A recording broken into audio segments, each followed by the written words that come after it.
Bismillahirrahmanirrahim. Assalamualaikum warahmatullahi wabarakatuh. Selamat sore teman-teman semua. Yang kami hormati Ibu Nur Aprilia Rohimah selaku dosen mata kuliah Pancasila dan teman-teman yang kami banggakan. Pada kesempatan sore hari ini, izinkan kami kelompok 1 yang beranggotakan saya, Izzatul Jannah, dan 2 kawan saya, Agustina Rahma Putri, serta Muhammad Aminuddin, untuk mempresentasikan hasil diskusi kami yang berjudul Pancasila dalam Konteks Sejarah Bangsa Indonesia. Pancasila pada sejarah bangsa Indonesia bisa dibagi menjadi 4 masa. Yang pertama, Pancasila pada masa penjajahan. Yang kedua, Pancasila pada zaman kebangkitan nasional. Yang ketiga, Pancasila pada masa penjajahan Jepang, kemudian Pancasila pada masa proklamasi kemerdekaan dan sidang PPKI, dan yang terakhir Pancasila pada masa setelah proklamasi. Teman-teman, menurut Muhammad Yamin, Indonesia tidak akan berdiri tanpa adanya kerajaan-kerajaan yang melatar belakanginya. Contoh-contoh kerajaannya adalah Kutai, Kerajaan Sriwijaya, Kerajaan Majapahit. Nah, kerajaan-kerajaan ini tetap eksis sampai datangnya bangsa-bangsa lain ke Indonesia untuk menjajah dan menguasai beratus-ratus tahun lamanya. Materi yang kedua yaitu mengenai Pancasila pada zaman penjajahan. Teman-teman, seperti yang kita tahu, bahwasanya negara Indonesia, negara kita ini telah dijajah oleh beberapa negara Eropa, antara lain negara Portugis, negara Spanyol, Belanda, dan Inggris, dan salah satu negara Asia yaitu Jepang. Nah, datangnya para penjajah itu membuat perlawanan dari rakyat Indonesia. Namun, rakyat Indonesia hanya melawan di daerah atau di wilayah mereka masing-masing. Karena belum adanya rasa persatuan dan kesatuan dalam diri mereka, membuat perlawanan mereka akhirnya menjadi sia-sia. Selanjutnya adalah kebangkitan nasional. Kebangkitan nasional di Indonesia diawali dengan kebangkitan dunia timur pada abad ke-20 di panggung politik internasional yang menumbuhkan kesadaran akan kekuatannya sendiri. Kemudian, pada tahun 1909 diberdirikanlah Partai Nasional Indonesia atau PNI dan Syarikat Dagang Indonesia atau SDI.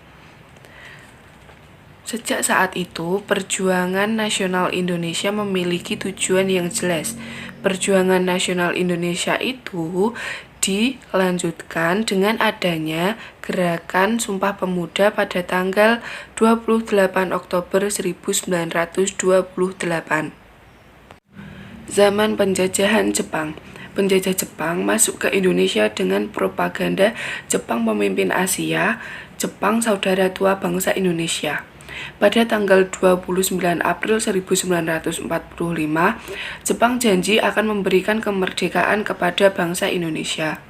Jepang juga menganjurkan Indonesia untuk membentuk suatu badan yang bertugas untuk menyelidiki usaha-usaha persiapan kemerdekaan Indonesia.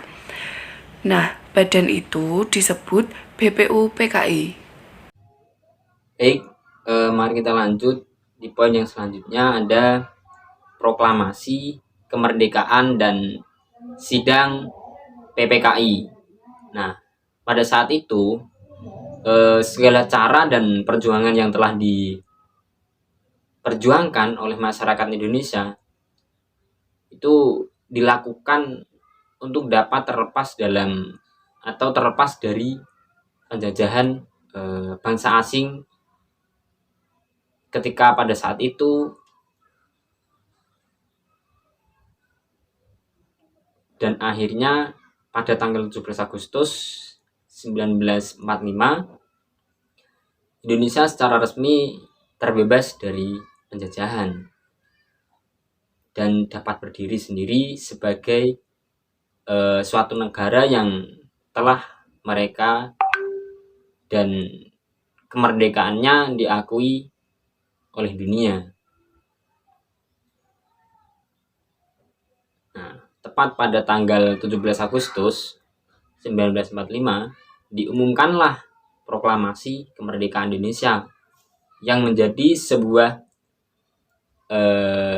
panggilan pertama kepada seluruh rakyat Indonesia untuk dapat terbebas dari penjajah. Dan memulai revolusi tersebut yang sudah dinanti-nantikan sejak lama. Setelah itu seluruh rakyat Indonesia sudah tak memperdulikan lagi terkait larangan-larangan, ancaman, janji-janji, dan segala bentuk kekerasan yang dari penjajah, dan semua rakyat secara serentak dan bersama-sama itu menyambut proklamasi yang sudah lama diidam-idamkan. Nah, terus ada kejadian apa saja di saat itu? Nah, di saat sidang PPKI munculkan hasil-hasil sidang. Nah, akan tetapi dalam sidang PPKI tersebut, kalau nggak salah itu ada tiga atau 4. Kalau nggak salah ada 4. Nah, di situ yang pertama di saat sidang pertama itu 18 Agustus 1945. Dan sidang itu menghasilkan Undang-Undang Dasar 1945. Yang kedua, memilih Soekarno sebagai presiden pertama negara Republik Indonesia dan Mohyamin sebagai wakil presiden pertama Republik Indonesia pada saat itu. Dan yang ketiga, mendapatkan hasil menetapkan berdirinya Komite Nasional sebagai Badan Musyawarah Darurat. Nah, di saat itulah pada sidang tersebut juga memilih dan mengangkat presiden dan wakil presiden. Terus yang kedua itu ada sidang yang kedua pada 19 Agustus 1945 menghasilkan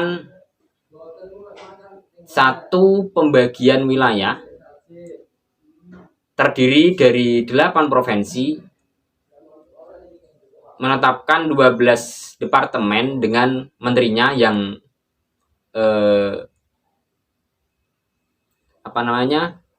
menggapai departemen dan 4 pemateri negara, 4 menteri negara.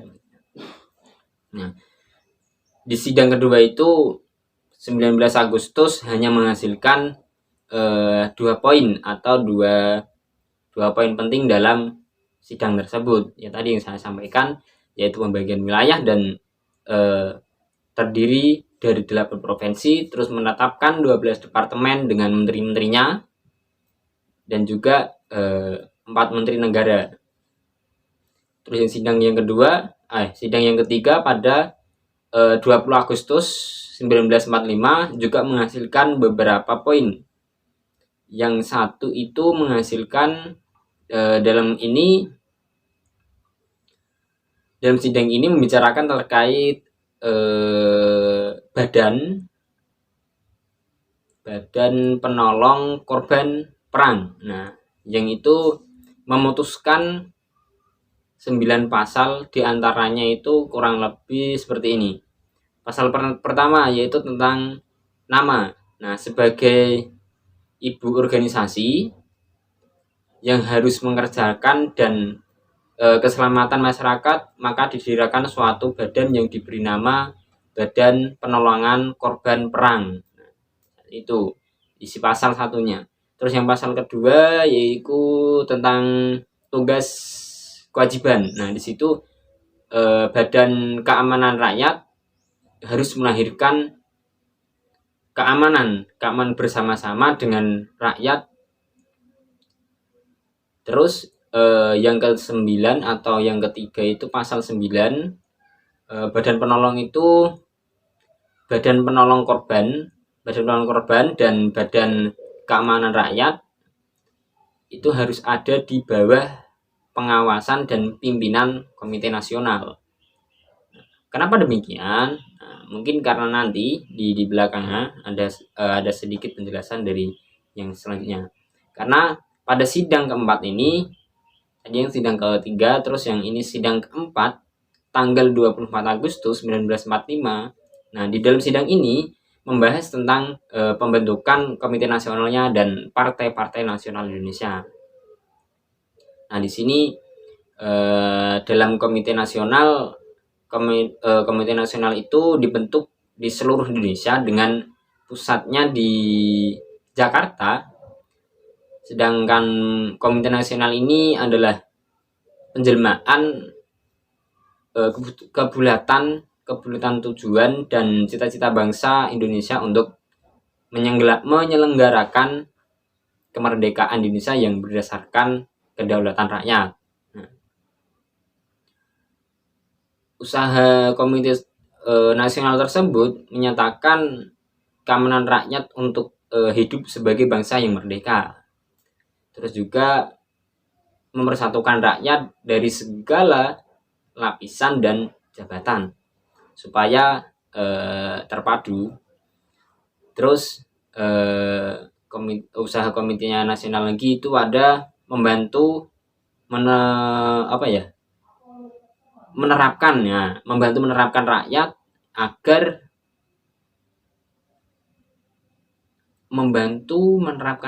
dan turut menjaga keselamatan umum. Jadi di situ memang komitenya sangat dipentingkan untuk kemaslahatan umat. Dan yang terakhir itu ada membantu pimpinan dalam menyelenggarakan cita-cita bangsa Indonesia. Nah, tadi kita ngobrol terkait Komite Nasional. Sekarang kita masuk dalam Partai Nasional Indonesia. Nah, di mana partai tersebut bertujuan agar negara Republik Indonesia ini yang berdaulat, adil dan makmur berdasarkan ke dalam kedaulatan rakyat. Nah, di situ usaha partai di sini untuk memperkuat persamaan bangsa dan negara. Persatuan maksudnya. Memperkuat persatuan bangsa dan negara. Nah, di sini juga memperbesar rasa cinta, setia dan bakti kepada tanah air. Terus mengikhtiarkan program ekonomi dan sosial. Jadi gambaran terkait sidang PPKI atau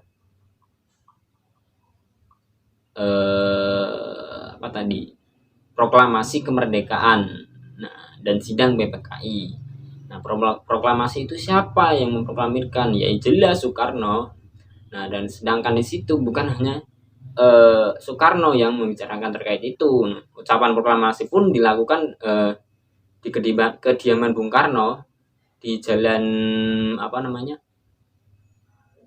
Pegangsan. Nah, terus acara proklamasi kemerdekaan pun juga itu sudah ditetapkan dengan urutan-urutannya. Jadi yang membaca proklamasi kemerdekaan itu berkesinambungan atau disambung dengan pidato-pidato sambutan singkat dari ada Bung Karno, terus dan ketika ada pengerahan Sang Merah Putih, terus juga itu ada sambutan juga dari wali kota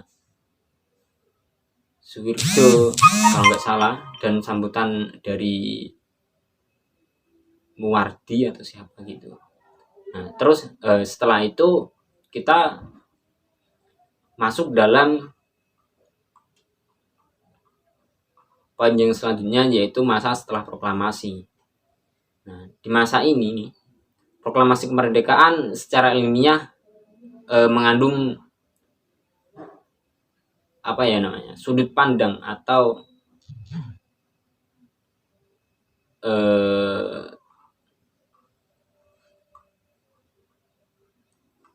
pada setelah proklamasi itu, nah ini nih keluarnya 3 maklumat ini yang paling disoroti. Apa saja maklumat di situ? Yang pertama, maklumat dari Wakil Presiden nomor nomor berapa ya? Nomor 9 atau 10. Nah, pada tanggal 16 Oktober 1945 yang menghentikan kekuasaan luar biasa dari presiden sebelum masa waktunya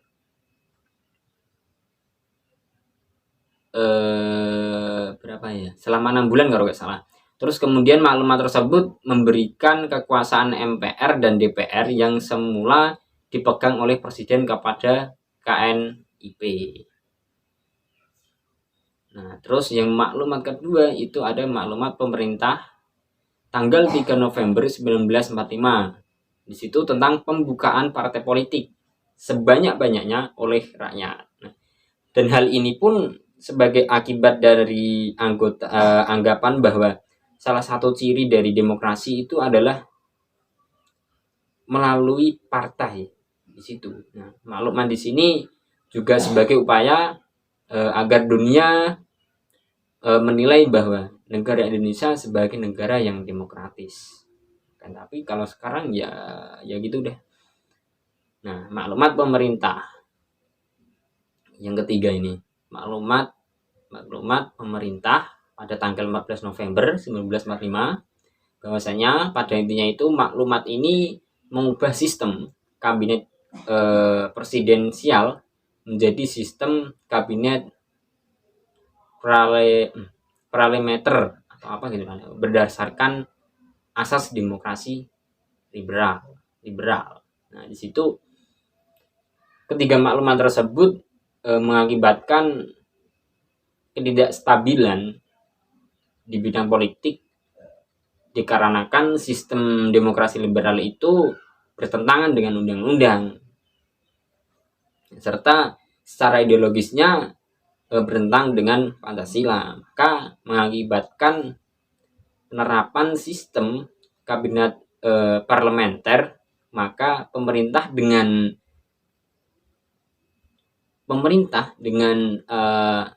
adanya negara Indonesia ini mengalami jatuh bangunnya sehingga membawa konsekuensi serius terhadap kedaulatan negara Indonesia. Nah, jadi pada saat itu pun juga yang telah saya sampaikan tadi menjadi salah satu ketidakstabilan di bidang politiknya, bahwa pada saat itu yang liberal tadi, sistem demokrasi liberal tadi bertentangan sekali dengan undang-undang. Maka dari itu coba nanti teman-teman dikaji lagi lebih dalam, jangan hanya mengutip dari sini atau penjelasan bahwa ini kali ini. Mungkin cukup dari saya. Terima kasih.